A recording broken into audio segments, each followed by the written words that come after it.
یشما عامر کو زبردستی عروسی لباس پہنایا جا رہا تھا۔ رو رو کر اس کی حالت خراب ہو گئی تھی، لیکن وہاں اس کی فریاد سننے والا کوئی بھی نہیں تھا۔ اس نے روتے ہوئے اپنی امی کی طرف دیکھا۔ خدا کا واسطہ ہے امی، آپ تو اپنی بیٹی پر بھروسہ کرے۔ یہ گناہ نہیں ہے، یہ میرا اپنا خون ہے۔ آپ سمجھ کیوں نہیں رہی ہے؟ میں نکاح پر نکاح کیسے کر سکتی ہوں؟ روتے روتے اس کی ہچکی بن گئی تھی، لیکن گھر والے ظالم سماج کی طرح اس کی ہر بات رد کر کے اسے عروسی لباس پہنا کر کسی اور کے ہمراہ رخصت کر رہے تھے۔ بس بہت ہو گیا ہے، بہت ناک کٹوا لی تم نے پورے خاندان میں ہماری۔ اب تمہاری ایک نہیں سنی جائے گی، بلکہ اب تم وہی کرو گی جو ہم تمہیں کہیں گے۔ تائی جان نے آگے بڑھ کر اسے ایک زوردار تھپڑ رسید کیا تو وہ اوندے منہ جا گری۔ اس کے سر پر چوٹ لگی اور خون نکلنے لگا، لیکن اسے اپنی چوٹ کا ذرا برابر بھی احساس نہیں تھا۔ یہ آپ کیا کر رہی ہے؟ آپ جانتی بھی ہے کہ میں کس اذیت سے گزر رہی ہوں، اس کے باوجود بھی آپ… اس سے پہلے کہ وہ اپنا جملہ مکمل کر دی، اس کے بھائی نے آگے بڑھ کر اس کا جبڑا اپنے ہاتھوں میں جکڑ لیا۔ مجھے تو لگتا ہے کہ ہاشم خانزادہ کے گمشدہ ہونے کے پیچھے بھی تمہارا ہی ہاتھ ہے۔ تم کیا سمجھتی ہو کہ ہمیں کچھ پتہ نہیں چل سکے گا؟ اب تمہاری یہی سزا ہے کہ تم اس 50 سالہ شخص کے ہمراہ اپنی زندگی گزارو۔ ہم نے تو تمہیں پھول مہیا کیے تھے، لیکن تم نے خود اپنے ہاتھوں سے کانٹے چنے ہیں۔ اب اس میں ہمارا کوئی قصور نہیں ہے، جو کچھ تم نے کیا ہے یہ اسی کا کیا دھرا ہے۔ خبردار، جو اب آواز تم نے باہر نکالی تو یہ شادی کا ماحول ماتم میں بدل جائے گا، اور میں تمہیں خود اپنے ہاتھوں سے زمین کے حوالے کروں گا۔ خدا کا شکر کروں گا کہ ایسی بد کردار بہن زندہ دفن ہو گئی اور مجھے مزید زمانے کا منہ نہ دیکھنا پڑا۔ 20 سالہ احد نے کہا تو وہ ایک دم سے رونا بھول کر اپنے اس چھوٹے بھائی کو دیکھنے لگی، جسے اس نے کبھی اپنے ہاتھوں سے تیار کیا تھا، اسے اپنے ہاتھوں سے کھانا کھلائی تھی، اسے بھائی بھائی کہتے نہ تکتی تھی، جس کے لیے اس نے بے شمار دعائیں کی تھی۔ آج وہی اسے موت کے گھاٹ اتارنے کی بات کر رہا تھا۔ وہ رونا بھول کر بس یک ٹک اسے دیکھے گئی، یہاں تک کہ وہ کمرے سے نکل گیا۔ وہ زمین پر بیٹھ گئی، اب آنسو بھی خشک ہو چکے تھے۔ اس نے اچانک سے اپنے پیٹ پر ہاتھ رکھا۔ مجھے امید ہے کہ میرا رب مجھے اکیلا نہیں چھوڑے گا، لیکن یہ گھر والے… آنسو ایک بار پھر سے اس کے پلکوں کی بار توڑ کر متواتر گر رہے تھے۔ آپ نے مجھے کس امتحان میں ڈال دیا ہے؟ کہاں ہے آپ؟ وہ چلانے لگی۔ آپ میرے سامنے آ جائے نا، پورا 1 مہینہ میں نے اذیت میں گزارا ہے، اور آج تو مجھ پر قیامت ٹوٹنے والی ہے۔ آپ کہاں ہیں ہاشم؟ جلدی آ جائے، میں جیتے جی مر جاؤں گی، بلکہ میں مر چکی ہوں، زندہ لاش بن کر گھوم رہی ہوں، لیکن میں ایک ننھی جان کو نہیں مار سکتی۔ خدا کا واسطہ ہے آپ آ جائیں۔ ہاشم… وہ گھٹنوں میں سر دیے بلک بلک کر روتے ہوئے کہہ رہی تھی۔ اسی دوران کمرے کا دروازہ کھلا اور زارا اندر داخل ہوئی۔ ارے ارے، یہ کیا حالت بنائی ہوئی ہے تم نے اپنی؟ دلہن ہو کر ایسے رو رہی ہو کہ جیسے کسی میت میں بیٹھی ہو۔ زارا نے ہنستے ہوئے اس کا مذاق اڑایا تو وہ رونا بھول کر اسے دیکھنے لگی۔ زارا، تم بھی میرا یقین نہیں کر رہی ہو کہ میرے ساتھ ظلم ہوا ہے؟ تم میرا ساتھ کیوں نہیں دے رہی ہو؟ تم تو سب جانتی ہو نا۔ وہ ایک دم سے کھڑی ہو کر اس کے پاس آئی اور اس کا ہاتھ تھام لیا۔ زارا نے اگلے ہی پل اس سے اپنا ہاتھ چھڑایا۔ دور رہو مجھ سے، نہ جانے کتنے لوگوں کو اپنے منہ لگا کر اب کسی ایک کے ساتھ بیاہ کر جا رہی ہو۔ تمہاری جیسی لڑکی کا ساتھ دے کر میں کیا کروں گی؟ تمہارا ساتھ دیا تو میرے اوپر بھی گناہ کا ٹیک لگ جائے گا، اور بھلا میں تمہارا ساتھ دوں ہی کیوں؟ تم خود قصوروار ہو، سب کچھ تمہاری وجہ سے ہی ہوا ہے۔ کیا میں اندھی تھی؟ مجھے نظر نہیں آتا تھا؟ یونیورسٹی میں جو کر رہی تھی وہ سب میری آنکھوں کے سامنے ہو رہا تھا۔ یہ میری شرافت تھی جو میں چپ رہی، لیکن اب میں مزید چپ نہیں رہ سکتی تھی۔ ایک لمحے کے لیے یشما نے نگاہیں اٹھا کر زارا کی طرف دیکھا۔ اسے حقیقت پتہ چل گئی تھی، اس کی آنکھوں میں بے یقینی ہی بے یقینی تھی۔ تو یہ سب کچھ تم نے کیا ہے؟ وہ اسے پوچھنے لگی۔ اس کے زارا کے بازو تھامے ہوئے ہاتھ ایک دم سے پہلو میں گر گئے۔ فار گاڈ سیک، اپنے کیے کا سارا الزام مجھ پر مت ڈالو۔ بارات آ گئی ہے، یہ ڈرامے بند کرو اور جاؤ اسی کے ہمراہ جا کر رخصت ہو جاؤ، جس کا بچہ تم اپنے پیٹ میں لے کر گھوم رہی ہو۔ یہ سننا تھا کہ یشما نے آگے بڑھ کر ایک زوردار تھپڑ زارا کو رسید کیا۔ خبردار، خبردار اگر تم نے میرے بچے کو گناہ کہا تو میں تمہاری جان لے لوں گی۔ زارا نے منہ پر ہاتھ رکھ کے پھٹی پھٹی نگاہوں سے اس کی طرف دیکھا، لیکن اگلے ہی لمحے زور سے ہنس پڑی۔ اب کچھ نہیں ہو سکتا تمہارا، مجھے مارا گیا یہ تپڑ بھی تمہارے کسی کام نہیں آ سکتا، نہ تمہاری تقدیر اب بدلنے والی ہے۔ تمہارا 50 سال کا دلہا بارات لے کر آ رہا ہے۔ بیسٹ آف لک، اس نے آگے بڑھ کر زہرآلود لہجے میں کہتے ہوئے اس کی گال تپ تپائے۔ تب اسے صحیح معنوں میں اندازہ ہوا کہ اس کی زندگی میں کتنی بڑی تبدیلی آنے والی ہے اور وہ کتنے بڑے گناہ کی مرتکب ہونے جا رہی ہے، لیکن یہ سب کچھ اس کے گھر والے اس کے ساتھ کر رہے تھے۔ اس کی کسی بات کا یقین کرنے کو تیار نہیں تھے، اور تو اور اس کی زندگی برباد کرنے پر تلے ہوئے تھے۔ میں ایسا ہرگز نہیں ہونے دوں گی۔ اب اگر یہ راستہ ہے تو یہی صحیح، مجھے معاف کر دینا میرے خدا۔ اگلے ہی پل اس نے آگے بڑھ کر وہاں رکھی چوڑی اپنی کلائی پر پھیرنی چاہی کہ دروازہ کھول کر کوئی اندر داخل ہوا۔ اس کی والدہ نے اسے یہ کام کرتا دیکھ لیا اور ایک دم سے چوری اس کے ہاتھ سے لے کر دور پھینک دی۔ اب اس کا کوئی فائدہ نہیں، یہ چوری تمہیں اپنی کلائی پر اسی وقت پھیر لینی چاہیے تھی جس وقت تم نے یہ گناہ کیا تھا۔ اب کچھ نہیں ہو سکتا، چلو تمہارے رخصت ہونے کا وقت آ گیا ہے۔ ان کا لہجہ پتھر کا تھا۔ انہوں نے اسے ہاتھ سے پکڑا اور تقریباً گھسیٹتے ہوئے مہمانوں کے سامنے لے گئی، جہاں اسے ایجاب و قبول کے لیے بٹھایا گیا۔ میں یہ کیسے کر سکتی ہوں؟ میں یہ نہیں کر سکتی، وہ رو رہی تھی، چلا رہی تھی، لیکن کوئی اس کی بات سننے کو تیار نہیں تھا۔ اس کی آنکھوں کے سامنے ماضی کا ایک ایک لمحہ گم گیا۔ کاش وہ سب کچھ نہ ہوتا جو ہو چکا تھا۔ ایک کاش وہ سنبھل جاتی، ایک کاش وہ خود پر قابو پا لیتی، ایک کاش یہ کاش ہی رہ گیا تھا اور اس کی زندگی ایسی بدلی تھی کہ پھر کبھی سنبھل ہی نہ سکی۔ آنسو کی برسات کے دوران وہ ماضی کے پردوں پر چلنے والی فلم دیکھنے لگی جس نے اس کی زندگی کو پلٹ کر رکھ دیا تھا۔ یشما تکی ہاری یونیورسٹی سے گھر واپس آئی تو یہ دیکھ کر حیران رہ گئی کہ خالی گھر اس کا منہ چرا رہا تھا۔ یہ سب لوگ کہاں گئے؟ وہ حیران ہوئی۔ اپنے کمرے میں آ کر اس نے اپنا بیگ رکھا۔ گھر آتے ہوئے اسے شام کے 5 بج چکے تھے۔ کوئی کانا دے گا یا نہیں؟ اس نے دھائی دی، لیکن کوئی ہوتا تو جواب دیتا۔ اسی دوران اس کے کمرے پر دستک ہوئی تو وہ اچھل پڑی۔ جب گھر میں کوئی نہیں ہے تو پھر دستک کون دے رہا ہے؟ ڈرتے ہوئے دل کے ساتھ اس نے دروازہ کھولا اور پتھر کی ہو گئی۔ فوراً سے بھاگ کر اندر کمرے میں گئی اور دوپٹہ اٹھا کر اپنے اوپر پھیلا لیا۔ آپ یہاں کیا کر رہے ہیں؟ حیران ہونے کے باوجود بھی اس نے ٹوٹے پھوٹے لہجے میں سامنے کھڑے ہاشم خانزادہ کو دیکھا۔ میں نے آپ کا شور سن لیا محترمہ، اس لیے آپ کو بتانے آیا ہوں کہ گھر میں اس وقت کوئی بھی نہیں ہے۔ یہ سننا تھا کہ یشما کے پورے بدن میں سنسناہٹ توڑ گئی۔ کہاں گئے ہیں سب لوگ؟ کچھ کہا بھی نہیں، وہ انگلیاں مروڑ کر دروازے کی اوٹ میں ہو گئی۔ دروازہ اس نے آدھا بند ہی کیا ہوا تھا۔ شادی میں گئی ہے، یا تو رات دیر سے واپس ہوگی یا پھر صبح واپس آئے گی، اس لیے اب آپ کو کھانا نہیں ملے گا، بلکہ آپ کو کھانا بنانا ہوگا اور ہم دونوں کو کھانا ہوگا۔ ہاشم خانزادہ کے کہنے پر اس نے برے برے منہ بنائے۔ اچھا میں لیکن میں تو بہت تک گئی ہوں، وہ کہنے لگی۔ اگر آپ میری مدد کروا دیں یا پھر کچھ آرڈر کر دیں تو مہربانی ہوگی۔ یشما نے ہاتھ جوڑے تو ہاشم خانزادہ کے چہرے پر مسکراہٹ بکھر گئی۔ ٹھیک ہے، دیکھتے ہیں، لیکن رات کو آپ کو کھانا بنانا ہی پڑے گا۔ ابھی میں آرڈر کر دیتا ہوں، ہاشم خانزادہ نے مسکراتے ہوئے اسے اطلاع دی تو وہ خوشی سے اچھل پڑی۔ ٹھیک ہے، تھینک یو، اور کہتے ساتھ ہی اس نے دروازہ بند کر دیا۔ ہاشم خانزادہ اسے دیکھ کر رہ گیا۔ اسے یشما کی یہ احتیاط بہت پسند آئی تھی۔ وہ مسکراتے ہوئے وہاں سے واپس لوٹا اور اپنے کمرے میں آ کر آرڈر دینے لگا۔ تھوڑی ہی دیر میں ڈیلیوری بوائے آرڈر دے گیا تو وہ ایک بار پھر سے اس کے دروازے کے پاس کھڑا دروازہ کٹکھٹانے لگا۔ یشما کھانا لے لیجئے۔ یشما نے دروازہ کھولا تو وہ لباس تبدیل کر چکی تھی۔ اس نے سرخ رنگ کا شلوار قمیض پہنا ہوا تھا۔ اس پر اس کی دمکتی ہوئی گوری رنگت۔ ہاشم خانزادہ ایک لمحے کے لیے اسے دیکھ کر رہ گیا۔ یشما نے ہاتھ بڑھا کر پارسل اس کے ہاتھ سے لیا تو وہ ہوش میں آیا۔ اچھا میری بات سنیں۔ وہ پلٹ کر جانے لگی تو اس نے یشما کو پکارا۔ جی کہیے۔ وہ نگاہیں جھکائے ہوئی تھی۔ رات کو میری فلائٹ ہے، اس لیے دھیان سے رہنا، کمرے وغیرہ سب بند کر دینا اور کسی کو کھولنا مت۔ صبح تک یہ لوگ واپس آ جائیں گے۔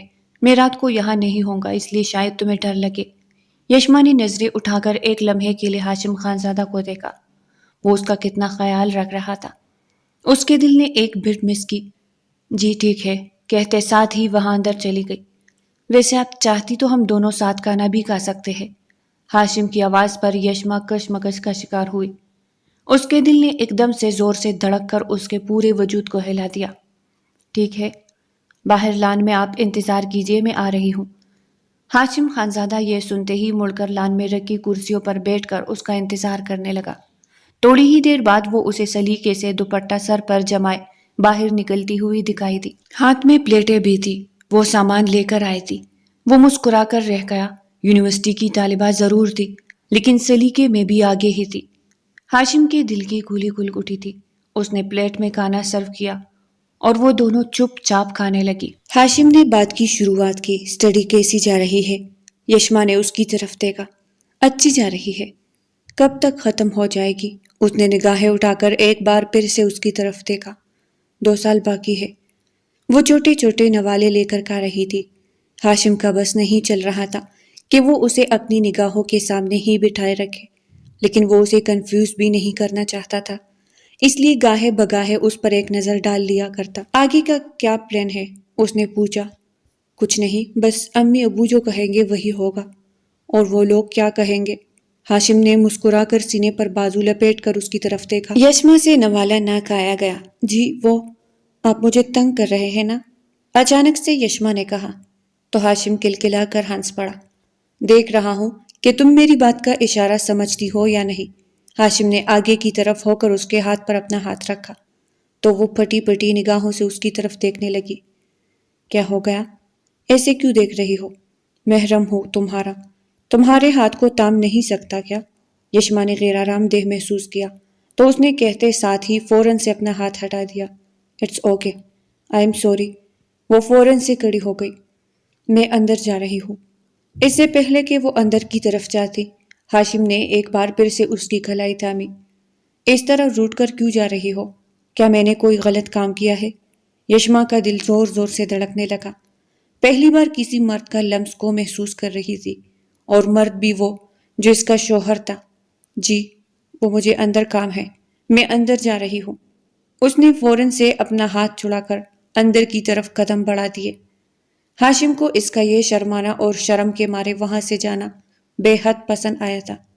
یشما کو اپنے پیچھے ہاشم کی کلکلاتی ہوئی ہنسی ایک بار پھر سے سنائی دی۔ کمرے کے اندر آ کر اس نے اپنا دروازہ بند کیا اور اپنے دھڑکتے ہوئے دل کو قابو کرنے کی کوشش کرنے لگی۔ او مائی گاڈ، یہ کیا ہوا تھا؟ ہاشم کو اس نے آئینے کے سامنے آ کر اپنے چہرے پر آئے پسینے کو صاف کیا۔ ایک خوبصورت سی مسکراہٹ اس کے چہرے پر بکھر گئی۔ وہ دونوں ایک ہی گھر میں رہتے تھے۔ ہاشم یشما کا شوہر تھا اور وہ اس کی منکوحہ تھی۔ ان دونوں کے نکاح کو 1 مہینہ ہوا تھا، اور یہ نکاح بھی ہاشم کے پرزور اصرار پر اس کی والدہ نے کروایا تھا۔ یہ دونوں آپس میں کزنز تھے۔ ہاشم خانزادہ یشما کا تایا زاد تھا اور وہ اس کی چچا زاد تھی۔ خانزادہ ہاؤس میں جوائنٹ فیملی کے طور پر یہ لوگ آپس میں انتہائی محبت سے رہ رہے تھے۔ ہاشم خانزادہ اپنے کمرے میں آ گیا۔ اس کے چہرے پر ابھی بھی مسکراہٹ بکھری ہوئی تھی۔ اپنی منکوحہ کی یہ احتیاط اسے بہت پسند آئی تھی، لیکن اس کا دل بے حد مچل رہا تھا۔ پر یشما کا گریز دیکھ کر اس نے اپنی اس خواہش کو دل میں ہی دبا لیا۔ شام کے 7 بج رہے تھے۔ اس نے اپنی پیکنگ مکمل کر لی۔ اسی دوران خانزادہ ہاؤس کی بجلی چلی گئی۔ موسم صبح سے ہی عجیب سے تیور لیے ہوئے تھا، اور اب بجلی جانے کا یہی مقصد تھا کہ باہر بادل گرج رہے تھے اور کسی بھی وقت برسنے کے لیے بھی بےتاب تھے۔ ٹھنڈی ہوائیں چلنے لگی۔ ہاشم خانزادہ نے ایک بار پھر سے یشما کے کمرے کا دروازہ کھٹکھٹایا۔ یشما، میں جا رہا ہوں، تم گیٹ بند کر دو اور ہاں دھیان سے رہنا۔ ٹھیک ہے۔ اس نے آگے بڑھ کر اس کا چہرہ تپتپایا تو وہ مسکرانے لگی۔ چلو آ جاؤ، اب اپنے شوہر کو سیاف تو کرو گی نا؟ ہاشم نے معنی خیز انداز میں کہا تو وہ وہی کڑی ہو کر اپنے ہاتھ آپس میں مروڑنے لگی۔ اٹس اوکے یار، مذاق کر رہا ہوں، گھبرا کیوں جاتی ہو؟ یہ کہتے ہی اس نے اپنا بیگ کندھے پر ڈالا اور دوسرا بیگ ہاتھ میں پکڑے باہر کی جانب قدم بڑھا دیے۔ اسی دوران بادل زور سے گرجا اور بجلی چمکی۔ اندھیرے میں بھرپور روشنی ہوئی تو یشما کی چیخ بلند ہوئی اور اگلے ہی لمحے وہ ہاشم کے بازو سے جا لگی۔ کیا ہوا؟ ڈر کیوں رہی ہو؟ جسٹ بجلی ہی تو چمکی ہے۔ ہاشم خانزادہ نے اپنا ہاتھ بڑھا کر اس کے ہاتھ پر رکھا۔ وہ بھرپور طریقے سے کانپ رہی تھی۔ تمہیں ڈر لگتا ہے کیا بجلی سے؟ وہ اسے اپنے مقابل کڑا کر کے پوچھنے لگا۔ جی، مجھے بہت خوف محسوس ہوتا ہے۔ اس نے سہمی ہوئی نگاہیں اٹھا کر آسمان کی طرف دیکھا۔ میں تو جا رہا ہوں ابھی، تو پھر تم کیسے بیٹھو گی گھر میں اکیلی؟ وہ فکر مند ہوتا ہوا دکھائی دیا۔ اٹس اوکے، میں رہ لوں گی۔ اس کے الفاظ اس کا ساتھ نہیں دے رہے تھے۔ اسی دوران ہاشم خانزادہ کا موبائل کی رنگ ٹون سنائی دی تو اس نے کال ریسیو کی۔ کیا؟ یہ کیا بات ہوئی بھلا؟ فلائٹ تو رات کو 9 بجے کی تھی۔ اس کا موڈ سخت خراب ہوا۔ یشما نے اندازہ لگایا۔ اچھا، تو پھر صبح 7 بجے کی فلائٹ ہے۔ وہ کنفرم کرنے لگا۔ ٹھیک ہے، پھر ٹھیک ہے، اوکے اوکے، اس نے کہتے ساتھ ہی فون بند کر دیا اور یشما کی طرف دیکھ کر مسکرا دیا۔ تم نے لگتا ہے شاید دل سے دعا کی۔ میری فلائٹ لیٹ ہو گئی ہے، وہ بھی بہت زیادہ۔ اب صبح کے 7 بجے ہے، تب تک میں یہی ہوں، تمہیں ڈرنے کی ضرورت نہیں ہے۔ وہ اپنا سامان اٹھا کر اندر کی طرف چلا گیا تو وہ بھی چھوٹے چھوٹے قدم اٹھاتی ہوئی کچن میں آ گئی۔ اس نے فریز کھول کر دیکھا تو چکن موجود تھی اور کڑاہی کے سارے لوازمات بھی تیار تھے۔ چولہا جلا کر وہ پکانے کی تیاری کرنے لگی۔ کیا بنا رہی ہو؟ اسے اپنے بے حد قریب سے ہاشم کی آواز سنائی دی تو وہ اچھل پڑی۔ میں وہ چکن کڑاہی بنا رہی ہوں، آپ کھا لیں گے نا؟ وہ وہی کچن میں اس کے پاس سلپ پر بیٹھ کر اسے بھرپور نگاہوں سے دیکھنے لگا۔ ہاں، اگر تم کھلاؤ گی تو ضرور کھا لیں گے۔ کڑاہی ویسے بھی مجھے اچھی لگتی ہے، اس نے یشما کو اپنی نگاہوں کے حصار میں لیتے ہوئے کہا تو وہ پزل سی ہوئی۔ ہاشم اس کے تیزی سے چلتے ہوئے ہاتھ باقاعدہ طور پر دیکھ رہا تھا۔ میں تو سمجھا تھا کہ تم صرف اچھا پڑھ لیتی ہو، لیکن تم تو کچن کے کاموں میں بھی ماہر ہو۔ وہ اس کی تعریف کرنے لگا۔ اس نے کچھ بھی نہ کہا، مسکرا کر اپنی تعریف وصول کی۔ وہ اس کی موجودگی میں بالکل بھی ٹھیک سے کام نہیں کر پا رہی تھی۔ اس پر مستعد اس کی بولتی ہوئی نگاہیں وہ جوش بوش سی ہوئی۔ آپ باہر جا کر بیٹھ جائیں، کھانا تیار ہو جائے گا تو میں لگا دوں گی، انتہائی آہستگی سے اس نے کہا۔ کیوں؟ میرا یہاں بیٹھنا تمہیں اچھا نہیں لگ رہا؟ ہاشم خانزادہ نے اپنے سینے پر بازو لپیٹ کر اسے غور سے دیکھ کر پوچھا۔ نہیں، ایسی بات نہیں ہے، مجھے بس گھبراہٹ ہو رہی ہے۔ شوہر کو دیکھ کر کیسی گھبراہٹ؟ وہ اسے اور کنفیوز کرنے لگا۔ میں ذرا دیکھ کر آؤں، لائٹ کب تک آئے گی؟ اس نے رخ موڑ کر کچن سے نکلنا چاہا، لیکن وہ اس کے بالکل عین سامنے آ کر کھڑا ہو گیا۔ اب آپ کو ڈر نہیں لگے گا؟ یشما نے بمشکل مسکراہٹ اپنی چہرے پر سجائی۔ ہاشم کی ہمراہی اس کے دل کی حالت بدل رہی تھی اور وہ اس پر گستاخیاں کرنے پر تلا ہوا تھا۔ ہاشم پلیز، اس نے کہا تو ہاشم نے ہنستے ہوئے اس کا راستہ چھوڑ دیا۔ وہ کھانا لگا چکی تھی۔ خاموشی سے ان دونوں نے کھانا کھایا، پھر رات کو وہ سونے کے لیے اوپر سیڑھیوں کی طرف جانے لگی۔ تب ہاشم نے اسے پکارا۔ اوپر پورشن میں کیوں جا رہی ہے؟ یہی نیچے امی کے کمرے میں سو جائیے نا۔ تیز بارش کے باعث لائٹ ابھی تک نہیں آئی تھی۔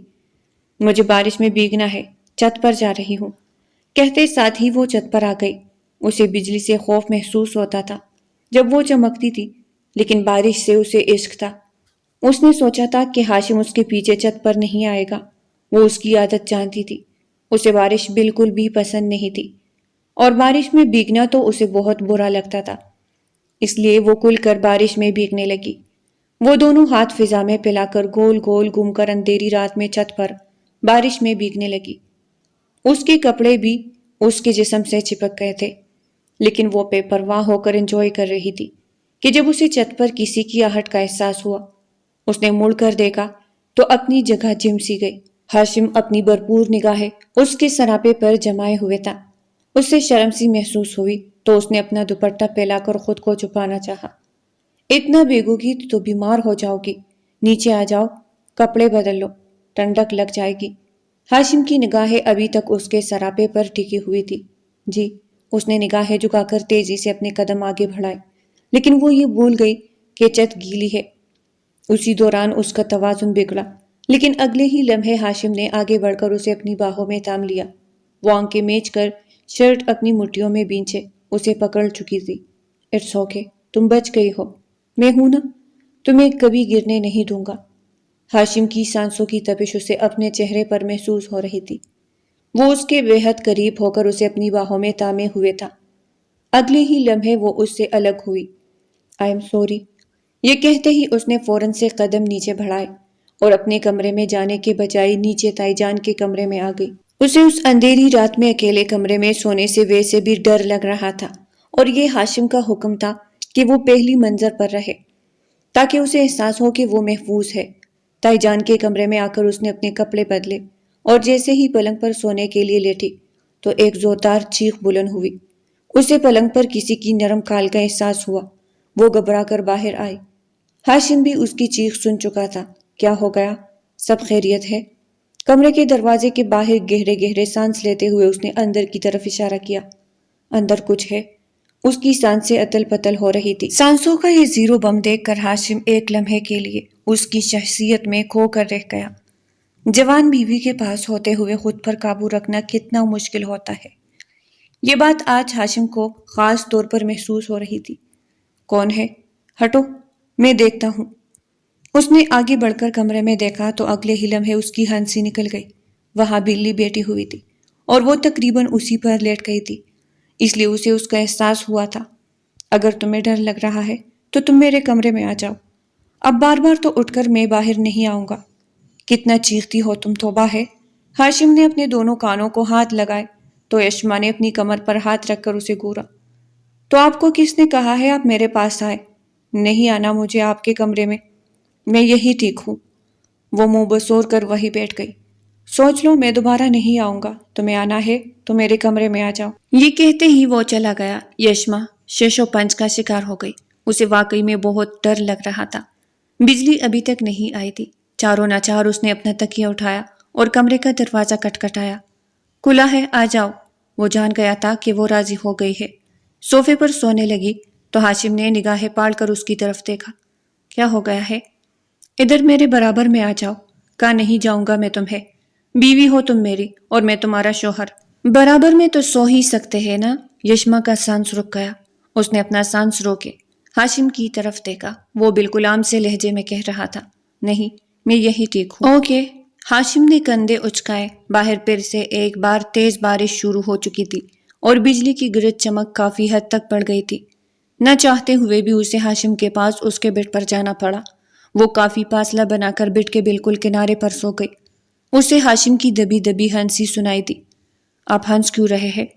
آپ ایسے ہنسیں گے تو مجھے ڈر لگے گا، اس نے رخ پھیرے ہی ہاشم سے کہا۔ تو وہ بالکل خاموش ہو گیا اور چادر خود پر تان لی۔ یشما کا دل زور زور سے دھڑک رہا تھا۔ اسے بالکل بھی نیند نہیں آ رہی تھی۔ اسے ایسا محسوس ہوا کہ جیسے ہاشم نے دونوں کے درمیان فاصلہ سمیٹا تھا، اور اگلے ہی لمحے جب اسے اپنے نرم اور ملائم سی کمر پر کسی ہاتھ کے لمس کا احساس ہوا تو ایک دم سے اس نے اپنی آنکھیں کھول لی۔ رخ پھیر کر دیکھا ہی تھا کہ ہاشم نے اسے ہاتھ بڑھا کر اپنی باہوں کے حصار میں لے لیا۔ بہت مشکل ہے یار خود پر بند باندھنا۔ جوان بیوی کے ہوتے ہوئے میں کیسے خود کو قابو رکھ سکتا ہوں؟ مجھ سے اب اور برداشت نہیں ہو رہا ہے، اس نے انتہائی خمارآلود لہجے میں کہتے ہوئے یشما کے چہرے پر ہاتھ پھیرا۔ وہ بالکل ساخت ہو کر اسے دیکھنے لگی۔ ہاشم، یہ آپ کیا کر رہے ہیں؟ ہمارا نکاح ضرور ہوا ہے لیکن رخصتی نہیں ہوئی۔ لیکن ہاشم جیسے ہر ہاتھ پار کرنے کے لیے آج تیار نظر آ رہا تھا۔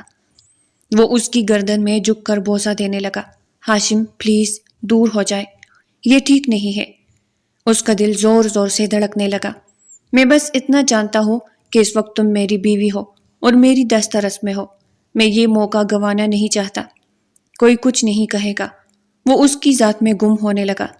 یشما اس کی شدتیں برداشت کرنے لگی، لیکن اس کے اندر یہ خوف تھا کہ اگر کسی کو پتہ چل گیا تو وہ کسی کا منہ دکھانے لائق نہیں بچے گی۔ ہاشم نے خود پر تھانی چادر اسے بھی اڑائی اور ان دونوں کے بدن چیخنے لگے۔ دونوں ایک دوسرے میں گم ہونے لگے۔ یشما نے بھی مزاحمت چھوڑ دی تھی۔ جو بھی تھا، بہرحال وہ اس کا شوہر تھا۔ پہل البتہ اس نے نہیں کی تھی، لیکن اب وہ بھی اپنے شوہر کا ساتھ دینے لگی تھی کہ وہ دونوں ایک دوسرے کے نکاح میں تھے اور کوئی غلط کام نہیں کر رہے تھے، بلکہ ایک دوسرے سے سکون ہی حاصل کر رہے تھے۔ تمہیں بارش میں بھیگتا دیکھ کر میرے ہوش تب ہی اڑ گئے تھے، لیکن پھر تم نے میرے برابر میں آ کر لیٹ گئی تو میرے اوسان ہی خطا ہو گئے اور میں صبر نہ کر سکا۔ وہ گہرے گہرے سانس لیتے ہوئے اس کے کان میں سرگوشی کر کے کہنے لگا، یشما مسکرا کر اس کے سینے میں اپنا سر چھپا گئی۔ وہ دونوں ایک دوسرے کی ذات میں گم ہو کر اب باتیں کر رہے تھے، یہاں تک کہ باتیں کرتے کرتے دونوں کی آنکھ کب لگی کسی کو کچھ پتہ نہ چلا۔ صبح جب اس کی آنکھ کھلی تو یہ دیکھ کر حیران ہوئی کہ وہ اپنے کمرے میں موجود ہے اور ہاشم کہیں بھی نہیں ہے۔ مسکرا کر اس نے برابر میں دیکھا تو وہاں ایک چٹ لکھ کر رکھی ہوئی تھی، میرے قریب آئے ہو اور مجھے سکون فراہم کرنے کا شکریہ، میں جا رہا ہوں، فلائٹ مس ہو جائے گی اور گھر والے 8 بجے تک پہنچ جائیں گے، تب تک آپ اپنا انتظام کر لینا۔ یہ تحریر پڑھتے ہی اس کے چہرے پر مسکراہٹ بکھر گئی۔ وہ اسے اپنی باہوں میں اٹھا کر اس کے کمرے میں پہنچایا تھا۔ ایک بھرپور انگڑائی لے کر اس نے خوبصورت دن کا آغاز کیا، لیکن اسے نہیں پتا تھا کہ یہ ایک خوبصورت رات جو اس کی زندگی میں کل آئی تھی ہمیشہ ہمیشہ کے لیے بھیانک رات میں بدلنے والی تھی۔ ہاشم خانزادہ روزگار کے حصول کی غرض سے لندن روانہ ہو گیا تھا اور اس سے وعدہ کر گیا تھا کہ وہ جلد لوٹ کر اسے رخصت کروائے گا۔ وہ اس کے انتظار میں دن گزارنے لگی۔ ہاشم خانزادہ جاتے جاتے اسے اس خوبصورت رات کی حسین یادیں تحفے کے طور پر فراہم کر گیا تھا۔ وہ یونیورسٹی کے امتحان سے فارغ ہو کر اپنے کمرے میں بیٹی کتاب پڑھ رہی تھی کہ اسے اچانک سے گھبراہٹ کا احساس ہوا۔ صبح جب وہ اٹھی تب بھی اسے ایسا ہی محسوس ہوا تھا۔ کل رات کو وہ اپنی کزن کے ساتھ خوب پارٹی اور ہلہ گلہ کر کے گھر میں ادم مچائے ہوئے تھی۔ وہ گھر بھر کی لاڈلی بچی تھی، لیکن اب اسے اپنی اس حالت کا خود بھی اندازہ نہیں ہو رہا تھا۔ 2 بار وہ واش بیسن پر جھک کر وامٹ کر چکی تھی، لیکن اسے اس بات کا اندازہ نہیں ہو پایا۔ لگتا ہے کل رات کو کچھ زیادہ ہی کھا لیا ہے۔ اس نے آئینے کے سامنے کھڑے ہو کر اپنے چہرے کا اندازہ کیا، جو کافی حد تک بے رونق سا دکھائی دیا۔ ڈارک سرکل کافی حد تک بڑے ہوئے تھے۔ یہ ہو کیا رہا ہے میرے ساتھ؟ 2 دن پہلے بھی اسے ایسا ہی محسوس ہوا تھا۔ اس کا سر چکرانے لگا۔ کیا ہوا ہے بیٹا تمہیں؟ اس کی والدہ نے آگے آ کر اسے تھاما۔ امی پتہ نہیں، عجیب سا گھبراہٹ محسوس ہو رہا ہے۔ میں تمہیں دوائی دے دیتی ہوں، اگر ٹھیک نہ ہو تو تم ڈاکٹر کے پاس چلی جانا۔ اس نے اس بات میں سر ہلا کر لیٹنے کو ترجیح دی کہ وہ کافی حد تک خود میں کمزوری محسوس کر رہی تھی۔ شام تک اس کی حالت کافی حد تک سنبھل چکی تھی، لیکن اگلی صبح کو پھر سے وہی احساس ہوا۔ اسے سخت متلی محسوس ہو رہی تھی۔ امی لگتا ہے آج تو ڈاکٹر کے پاس جانا ہی پڑے گا، میں زارا کو لے کر چلی جاتی ہوں۔ یہ کہتے ہی اس نے اپنا پرس کندھے پر لٹکایا اور زارا کے پاس چلی آئی۔ یار میری طبیعت پچھلے کچھ دنوں سے ٹھیک نہیں ہے، تم میرے ساتھ ڈاکٹر کے پاس چل رہی ہو؟ زارا جو اپنے بال بنا رہی تھی، ایک نظر اس نے سامنے کھڑی یشما کو دیکھا۔ وہ یشما کو اپنے دشمن تصور کرتی تھی کیونکہ وہ ہاشم خانزادہ سے محبت کرتی تھی۔ پھر ہاشم خانزادہ نے زارا اور یشما میں سے یشما کو اپنی ذات کے لیے چنا، تب سے وہ اسے حسد محسوس کرتی تھی۔ ٹھیک ہے میں آتی ہوں، اس نے یشما کی ذات پر احسان عظیم کیا۔ وہ 15 منٹ تک بنگلے کے باہر کھڑی رہی، جب وہ سہج سہج کر قدم اٹھاتے ہوئے وہاں پر آئے۔ جلدی کرو یار، ڈرائیور بھی کام سے نکل گیا، اب رکشے میں ہی جانا پڑے گا۔ وہ دونوں رکشے میں ہسپتال آ چکی تھی۔ ڈاکٹر نے زارا کو باہر انتظار کرنے کا کہا اور یشما کی ساری کیفیات معلوم کرنے کے بعد اسے ایک ایسا سوال کیا جسے سن کر یشما کے پیروں تلے سے زمین نکل گئی۔ میں آپ سے ایک سوال کرنا چاہتی ہوں کہ کیا آپ میرٹ ہے؟ یہ سننا تھا کہ یشما کا ماتھا ٹینکا۔ اس کے ہونٹ آپس میں سختی سے پیوست ہو گئے، اسے ٹھنڈے پسینے آنے لگے اور ہاتھ پیر پھولنے لگے۔ جی میں میرٹ ہوں، لیکن میری رخصتی نہیں ہوئی ہے۔ ڈاکٹر نے مسکرا کر اس کی طرف دیکھا۔ رخصتی سے پہلے کچھ ہوا ہے کیا؟ معنی خیز انداز سن کر ایک لمحے کے لیے اسے وہ حسین رات یاد آ گئی جو اس نے اپنے شوہر کے ہمراہ گزاری تھی۔ اس نے بمشکل اپنے خشک ہونٹوں پر زبان پھیری۔ ایسا کچھ نہیں ہو سکتا، ڈاکٹر بالکل یقین سے کہہ سکتی ہوں۔ ڈاکٹر نے مسکرا کر اسے دیکھا۔ یہ اگر ہوگا بھی تو خوشی کی بات ہے، رخصتی نہیں ہوئی تو کیا ہوا؟ نکاح میں تو ہے نا آپ ان کے، جائیے جا کر انہیں خوشخبری سنائے تو وہ جلدی سے رخصتی کا انتظام کرے۔ یہ سننا تھا کہ یشما کا پورا وجود کانپ اٹھا۔ وہ کچھ بھی کہے بغیر واپس آئے۔ تمہیں کیا ہو گیا؟ تمہارے منہ پر 12 کیوں بج رہے ہیں؟ زارا نے اس سے پوچھا۔ کچھ نہیں، بس ایسے ہی طبیعت ٹھیک نہیں ہے۔ وہ اسٹور پر آئی، اس نے چند ضروری چیزیں خریدی۔ زارا وہی موبائل میں لگی ہوئی تھی، اس لیے یشما نے سکون کا سانس لیا۔ گھر آ کر اس نے فوراً سے کمرہ بند کیا اور چیک کیا تو اسے علم ہو چکا تھا کہ وہ ہاشم خانزادہ کے بچے کی ماں بننے والی ہے۔ اس نے آئینے میں خود کو دیکھا، آنسو متواتر اس کی آنکھوں سے بہہ رہے تھے۔ کتنا منع کیا تھا میں نے ہاشم آپ کو، لیکن آپ نے اس رات میری بات نہ سنی اور مجھے بھی اس راستے پر چلایا کہ جہاں میں اکیلی کھڑی ہوں۔ لیکن اب میں آپ کو یہ ساری صورتحال بتاؤں گی۔ اس نے اپنے آنسو پونجے اور فوراً سے تائی جان کے کمرے میں آئی۔ تائی جان، کیا ہاشم سے آپ کی بات ہوئی ہے؟ وہ جو الماری ٹھیک کر رہی تھی ایک دم سے اس کی بات سن کر مسکرائی۔ ہاں، پرسوں میری بات ہوئی تھی، لیکن 2 دن سے فون نہیں اٹھا رہا۔ پتہ نہیں کیوں مجھے شک بھی ہو رہا ہے کہ وہ ٹھیک تو ہے نا۔ ایک کام کرو، تم اس سے میرا نمبر لے لو، تم اسے فون لگاؤ۔ اس کی مشکل تائی جان نے آسان کر دی اور اسے ہاشم خانزادہ کا لندن کا فون نمبر دیا۔ وہ اسے کال ملانے لگی، لیکن وہ کال نہیں اٹھا رہا تھا۔ ہاشم پلیز کال اٹھا لو، ایک بہت بڑی نیوز ہے، لیکن میں بہت زیادہ خوف کا شکار ہوں۔ اس نے وائس میسج چھوڑا، لیکن یہ کیا، رات تک اس کا کوئی جواب موصول نہیں ہوا تھا۔ وہ پھر تائی جان کے پاس آئی تھی۔ تائی جان، ہاشم نے مجھے میری بات کا کوئی جواب نہیں دیا، فون بھی نہیں اٹھا رہے۔ یہ سننا تھا کہ تائی جان کے ہاتھ پیر پھولنے لگے۔ ایسا کیسے ہو سکتا ہے؟ اسے وہاں گئے 1 مہینہ ہو گیا ہے، تو پھر اب وہ فون کیوں نہیں اٹھا رہا؟ پچھلے 3 دن سے یہی ہو رہا ہے اور آج 4تھا دن ہے۔ وہ رونے لگی تو یشما کے دل کو بے اختیار کچھ ہوا۔ وہ ایک عجیب مصیبت میں پھنسی ہوئی تھی اور ہاشم دوسری طرف سے فون نہ اٹھا کر مزید پریشان کر رہا تھا۔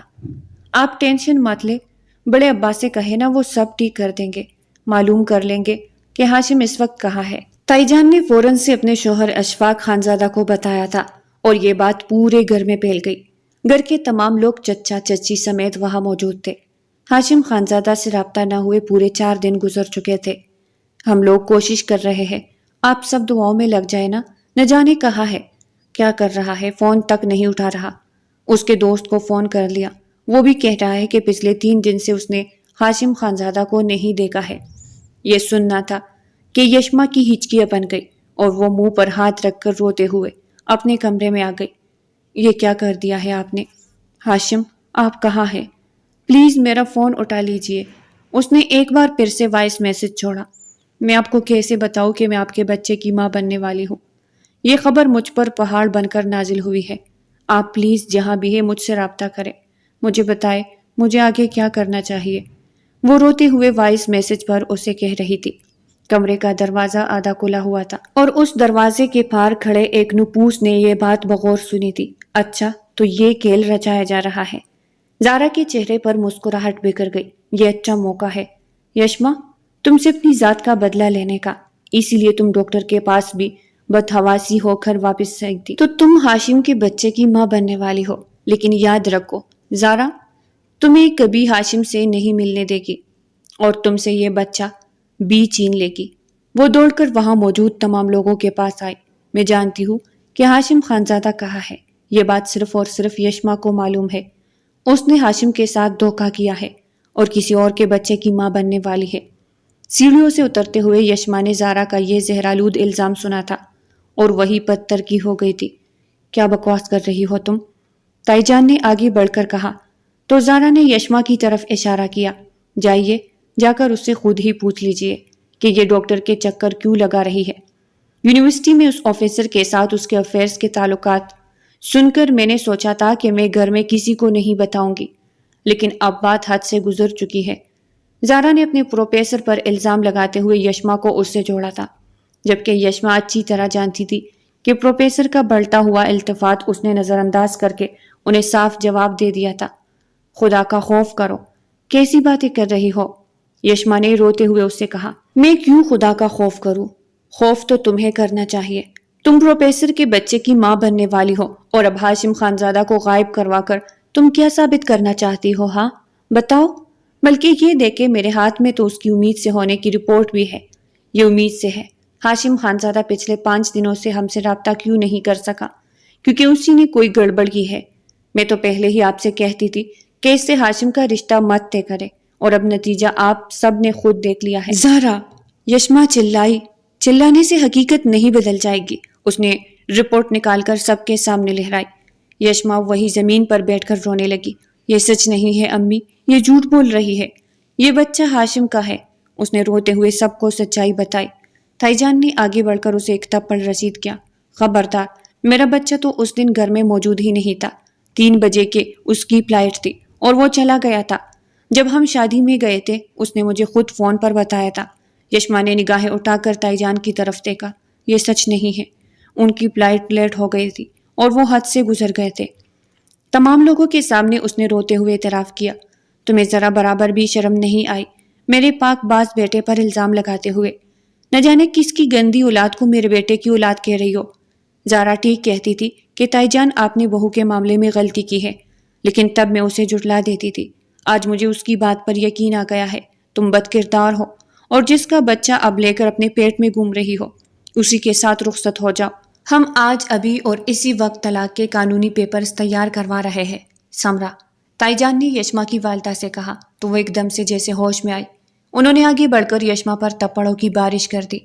تم نے ہمارا نام ڈبو دیا، ہماری عزت خاک میں ملا دی، ہم تمہیں کبھی معاف نہیں کریں گے۔ زارا، ملاؤ پروفیسر کو کال اور کہو ہمیں یشما کے لیے اس کا رشتہ قبول ہے۔ یشما کے والد صاحب کی آواز پر وہ ایک دم سے اٹھی اور ان کے قدموں میں گر گئی۔ ابو، یہ آپ کیا کر رہے ہیں؟ میں ہاشم کی بیوی ہوں اور ان کی بیوی رہوں گی۔ جب تک وہ مجھے طلاق نہیں دیں گے تب تک کوئی مجھے ان سے جدا نہیں کر سکتا۔ وہ آئیں گے تو سب کو سچائی پتہ چل جائے گی۔ آپ کیوں مجھ پر اتنا بڑا الزام لگا کر نکاح پر نکاح کرنے کا گناہ بھی میرے سر پر تھوپ رہے ہیں؟ وہ رو رہی تھی، بلک رہی تھی، لیکن زارا کے لگائی ہوئی آگ بھرپور طور پر اثر کر رہی تھی، کیونکہ ہاشم خانزادہ کا 7 دن گزرنے کے بعد بھی کچھ پتہ نہیں چل سکا تھا۔ نہ ہی لندن میں اس کے چند دوستوں کے علاوہ کسی اور سے گھر والوں کا رابطہ ہوا تھا۔ تمام لوگ بے حد پریشان تھے۔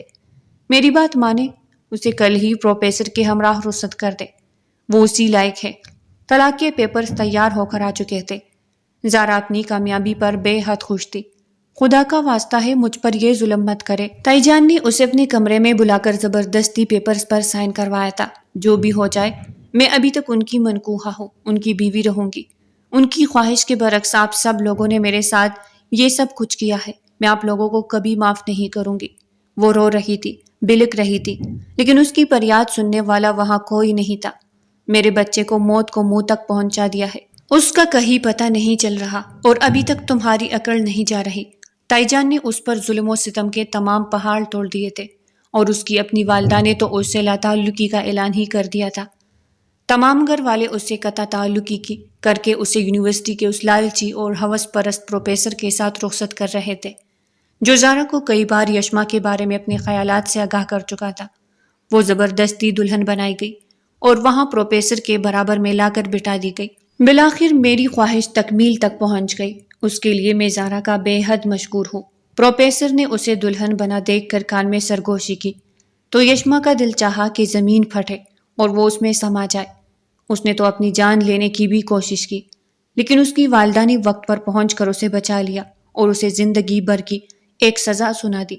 یا اللہ میری مدد کر، میں ایک بہت بڑے گناہ کی مرتکب ہو رہی ہوں، لیکن میں مجبور ہوں، بے بس ہوں۔ نکاح خواہ تشریف لا چکے تھے اور اب ایجاب و قبول کے لیے انہوں نے خطبہ پڑھنا شروع کر دیا تھا۔ یشما عامر حسین، کیا آپ کو پروفیسر شفقت علی سے یہ رشتہ حق مہر 10,000 روپے قبول ہے؟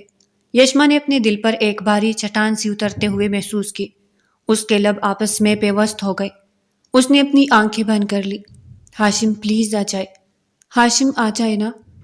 اس حسین رات نے میری پوری زندگی کو برباد کر دیا ہے۔ خدا کا واسطہ ہے آپ کو میرے پیٹ میں پلنے والی ہم دونوں کی ننھی جان کے لیے آ جائے۔ وہ چپ رہی تو تائی جان نے آگے بڑھ کر اس کا کندھا ہلایا۔ جواب دو۔ اس نے آنکھیں کھول کر جیسے ہی سامنے کی طرف دیکھا تو ایک دم سے ساکت ہوئی۔ ہاشم خانزادہ اندر داخل ہو کر حیرانی سے وہاں موجود اس تقریب کو دیکھ رہا تھا۔ یہ سب کیا ہو رہا ہے؟ گرجدار آواز پر تمام لوگوں نے دروازے کی طرف دیکھا۔ وہ دروازوں کے بیچوں بیچ کھڑا پھٹی پھٹی نگاہوں سے دلہن بنی یشما کو دیکھ رہا تھا۔ ہاشم، ہاشم آپ آ گئے۔ وہ اپنی جگہ سے اٹھی اور لہنگا سمیٹتے ہوئے دوڑ کر اس کے پاس گئی۔ یہ سب مجھ پر ظلم کر رہے ہیں، میری شادی کروا رہے ہیں۔ آنسوؤں کے بیچ اس نے ٹوٹے پھوٹے الفاظ میں اسے کہا تو ہاشم تمام گھر والوں کی طرف حیرت بھری نگاہوں سے دیکھنے لگا۔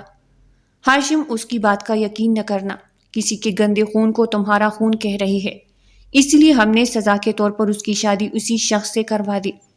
جس کے بچے کی ماں بننے والی ہے۔ یہ سننا تھا کہ یشما نے اپنے چکراتے ہوئے سر کو تھاما اور اگلے ہی پل وہ ہاشم کے قدموں میں گر گئی۔ ہاشم، آپ اچھی طرح جانتے ہیں کہ میرے پیٹ میں پلنے والی اولاد کس رات کا ثمر ہے۔ یہ آپ کے علاوہ کوئی نہیں جانتا۔ مجھ پر رحم کیجیے، مجھے بچا لیجیے، میرا یقین کیجیے۔ اس کی آواز دھیمی ہوتی گئی اور وہ اس کی باہوں میں ہی جھول گئی۔ ہاشم نے اس کا سر اپنی گود میں رکھا اور اسے سینے میں بھینچ لیا۔ اگر میں وقت پر نہ آتا تو اپنی زندگی کی سب سے بڑی دولت سے ہاتھ دھو بیٹھتا۔ یشما بالکل ٹھیک کہہ رہی ہے، وہ میری منکوہا تھی اور اس رات کو میری فلائٹ لیٹ ہو گئی تھی۔ میں اس کے کردار کی گواہی دیتا ہوں۔ میں نے وہ رات اس کے ساتھ گزاری تھی کیونکہ میں اس کا شوہر تھا اور مجھے اس پہ کوئی شرمندگی نہیں ہے۔ اس کے پیٹ میں پلنے والا بچہ میرا ہے، اور اب اگر کسی نے اس کی ذات پر کیچڑ اچالی یا پھر میرے بچے کو گالی دی تو مجھ سے برا کوئی نہیں ہوگا۔ ہاشم نے انگلی اٹھا کر تمام لوگوں کے سامنے حقیقت لا کر رکھی تو پروفیسر کو منہ کی کہانی پڑی اور زارا اپنا منہ چھپانے لگی۔ تم سے تو میں بعد میں حساب لوں گا۔ تم نے آخر وہی کیا جس کا تم نے مجھ سے وعدہ کیا تھا۔ میں تم سے نفرت کرتا ہوں۔ زارا، تم نے اپنے حسد کی آگ میں خود کو تو جلا لیا، پر میری بیوی اور بچے تک کو بھسم کر دیا۔ میں تمہیں کبھی معاف نہیں کروں گا۔ ہاشم خانزادہ نے خونخوار نگاہوں سے زارا کو دیکھتے ہوئے کہا اور فوراً سے اپنی باہوں میں بھر کر اپنی بیوی کو اسی لمحے ہسپتال لے گیا۔ آپ بر وقت پہنچ گئے، ورنہ جس قدر انہوں نے سٹریس لیا ہوا تھا، بچے کی دھڑکن 15 منٹ کے لیے رک گئی تھی۔ اگر آپ انہیں وقت پر نہ لاتے تو شاید ماں اور بچہ دونوں کو کچھ حادثہ پیش آ جاتا۔ ہاشم خانزادہ نے آنکھوں میں آنسو بھر کر اپنی بیوی کو دیکھا تھا جو نالیوں میں جکڑی ہوئی تھی۔ اس کی اولاد کے لیے اپنی جان تک کو داؤ پر لگا دیا تھا۔ وہ اس کے سارے میسج سن چکا تھا۔ اس کا موبائل کھو گیا تھا اور وہ واپس پاکستان آنے کی تیاری کر رہا تھا۔ اس نے سرپرائز دینے کا سوچا، لیکن یہ نہیں جانتا تھا کہ خود ہی سرپرائز ہو جائے گا۔ آپ کی بیگم کو ہوش آ گیا ہے۔ 2 دن بے ہوش رہنے کے بعد بلاخر جب اس نے آنکھ کھولی، وہ ہاشم کو اپنے قریب پایا۔ ہاشم نے اگلے ہی لمحے اسے اپنے سینے میں بھینچ لیا اور دیوانہ وار چومنے لگا۔ تم نے مجھے زندگی کی سب سے بڑی خوشی دی ہے، لیکن اگر میں وقت پر نہ آتا تو شاید بہت کچھ برا ہو جاتا۔ یشما نے اس کے منہ پر ہاتھ رکھ دیا۔ کچھ بھی مت کہے، میں اس بات کے لیے اللہ کی جتنا شکر گزار رہوں گی کم ہے۔ اگر آپ نہ آتے تو میں مر جاتی ہاشم، میں ختم ہو جاتی۔ اس کے سینے میں سر چھپائے بلک بلک کر رو رہی تھی۔ میں تمہیں یہاں سے بہت دور لے جاؤں گا، ان تمام لوگوں سے بہت دور جن لوگوں نے تمہارے دل کے ٹکڑے کر دیے، تم پر یقین نہ کیا۔ ہم دونوں یہاں نہیں رہیں گے۔ میں نے پاکستان میں ایک نئے کاروبار کا آغاز کیا ہے اور تمہیں شادی کے وقت منہ دکھائی میں تحفے میں دینے کے لیے ایک پلیٹ بھی خرید رکھا ہے۔ ہم دونوں وہاں اپنی نئی زندگی کی شروعات کریں گے۔ پھر اس نے اپنا ہاتھ یشما کے پیٹ پر رکھا۔ یہ بچہ میری اس حسین رات کی نشانی ہے جو میں نے تمہارے ہمراہ گزاری۔ تم نے مجھے زندگی کا سب سے بڑا تحفہ دیا ہے۔ ہاشم نے جھک کر اس کے پیٹ پر اپنے لب رکھ دیے۔ یشما نے مسکرا کر ہاشم کو دیکھا۔ اس کی ساری مشکلات ہاشم کے آنے سے ختم ہو گئی تھی۔ ہاشم نے اس کی آنکھوں سے بہتے آنسوؤں کو اپنے ہونٹوں سے پی لیا۔ اب کوئی بھی ہمیں ایک دوسرے سے جدا نہیں کر سکتا۔ میں تمہیں ہسپتال سے سیدھا اس گھر لے جاؤں گا۔ میری غیر موجودگی میں جو سلوک تم سے کیا گیا، میں اسے کبھی نہیں بھول سکتا۔ ہم وہاں پلٹ کر واپس نہیں جائیں گے۔ وہ اسے اپنے سینے سے لگائے کہہ رہا تھا اور یشما اپنی آنکھیں بند کیے اپنے مجازی خدا کی اس محبت پر شکر گزار تھی جو اس کے لیے ویسے ہی برقرار تھی جیسے وہ اسے چھوڑ کر گیا تھا۔ زندگی کی ایک بہت بڑی آزمائش سے وہ سرخروغ ہو کر اب خوشیوں کے جہاں میں قدم رکھ چکی تھی، جہاں وہ ہاشم اور اس کے پیٹ میں پلنے والی ننھی سی جان ایک بہترین زندگی گزارنے والے تھے۔